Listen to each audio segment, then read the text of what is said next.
All right, well, howdy, everybody.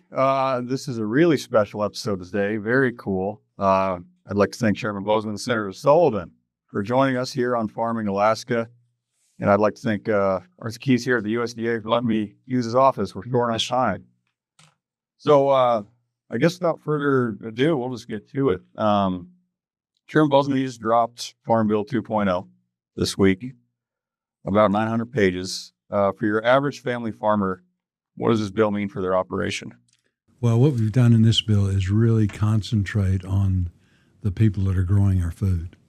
And whether you're in growing it out of the ground or livestock or whatever.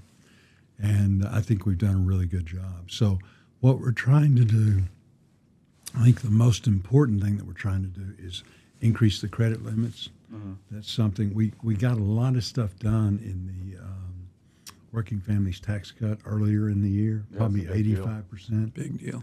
Which was a big deal. It's to the tune of $68 billion in additional farm spending, which is off the chart. So we can all be very proud of that. But we couldn't do policy in that. And so one thing that we desperately need to do is raise the loan limits. 2018 Farm Bill, which expired in 2023, that information was based on 2012 data. The world is totally different now than it was in 2012. So getting those caps up, so if you're buying, something and you're using the farm credit system or you're building a shed, stacking shed, whatever it is, being able to have that limit adjusted so that, it will actually cover the cost is a huge deal. That will help farmers more than anything. Oh, it will. It's a huge deal. I know just in my area, which is under ag covenants, so you can't even develop it if you wanted to. But acreage is about double in price in the past 3-4 years. Right. Yeah, so that's a big deal. It's good for you, if it's your acreage.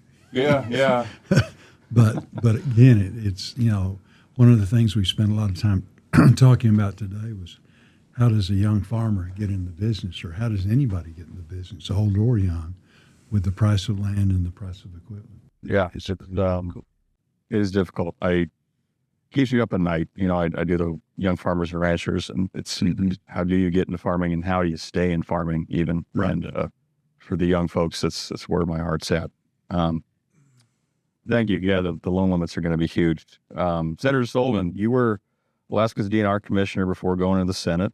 When you look at this farm bill, what's in it for Alaska? What do you like about it? Well, first, Dylan, thank you for doing this. Let me just say, because of Dan and Lisa, there's always a lot in these bills for Alaska. There's a lot. We think there's. We like that. We think it's a good start. Nobody works any harder getting stuff in bills than these two. Thank you, John. And look, I want to thank both of you. Right, Dylan, you're doing a great job, particularly your passion, not just as a farmer, but this area of opportunity we have. Alaska has some of the highest rates of new and beginning farmers in the country.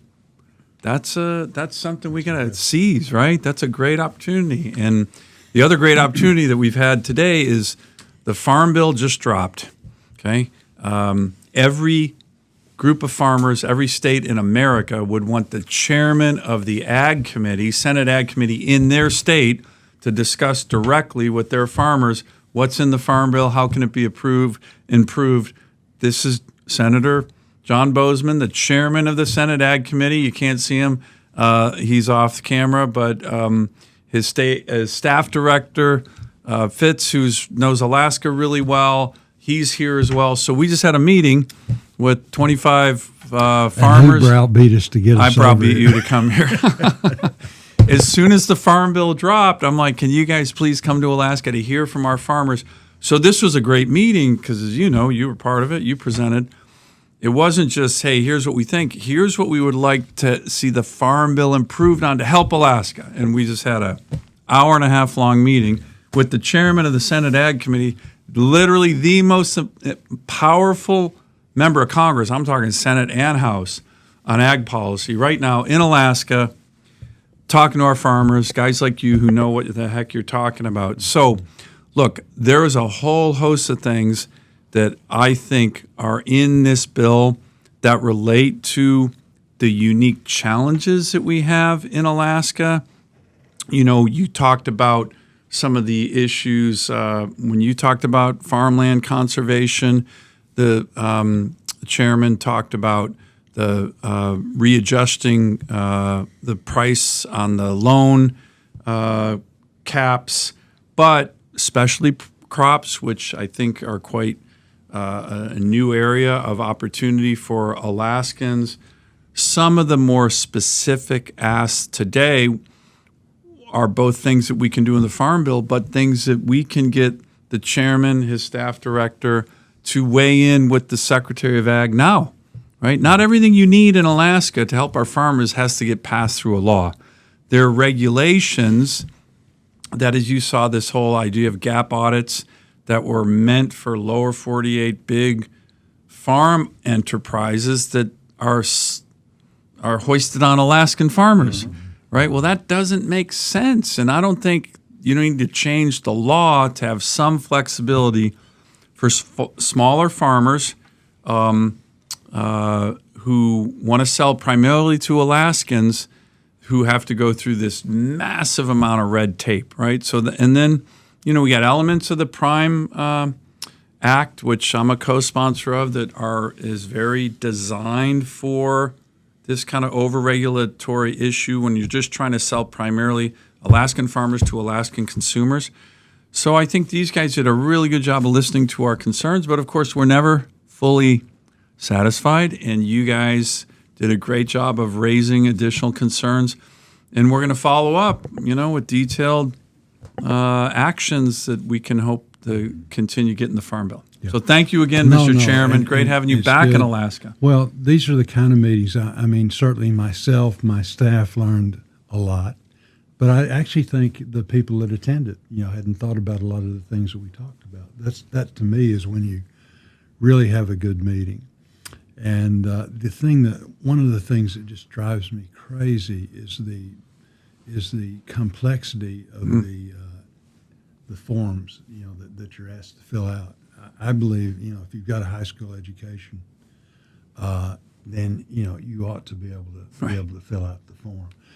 A lot of these things that we talked about with rural America, as far as the grant programs, you shouldn't, if you're a small community, you shouldn't have to hire a grant writer for $30,000. Yeah. Amen. Yeah. For a project, and that's become the norm now. So those are things that we're really pounding USDA to do a better job of. Simplify these things so that the average person can use them. And, I think we're making progress. It's not in the Farm Bill yet. It's an issue that I've been very focused on, is this DEF. That's huge. The diesel fluid. Just craziness, right? You want to talk about a regulation, one size fits all, drafted by the Obama guys in D.C., to think, I'm going to have trucks and tractors and fire trucks and school buses all shut down because of the diesel engine system regulators. They shut down at 12 degrees above Fahrenheit. 12 degrees Fahrenheit. Like, that's a balmy day in Alaska, right? And, that's not working up here. And so it's good for the chairman to hear that. We're on the Environment and Public Works Committee, where I've been leading the efforts on that one, but we're going to make progress. We're making progress on that too. The comments are certainly going to pop off about getting rid of DEF. That's just, oh my God, I heard all of it. Are so ready for that to happen. What a dumb. We had a hearing. Hopefully, your listeners and viewers saw the hearing that I chaired in the EPW committee. We had over 1 million viewers at that hearing because people all over, not just Alaska, that hit a nerve with anybody who's got a diesel engine, who works for a living, who lives in a cold weather state. Crazy. Well, we're running out of time, but I just want to thank you both. And you've talked a lot about rural America.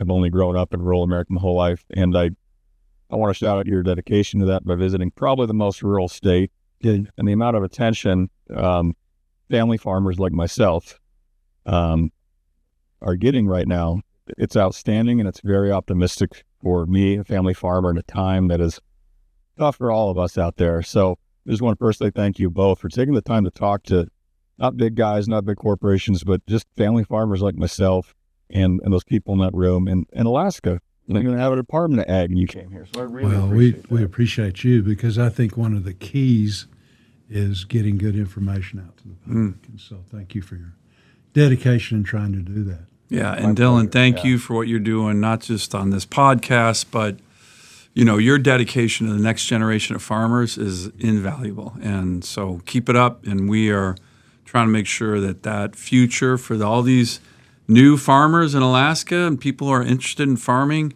and I've seen it when I get all over our great state, we want to keep that enthusiasm going and get rid of the red tape and roadblocks that inhibit people from achieving their dreams in that sector of our economy. Give yourself a pat.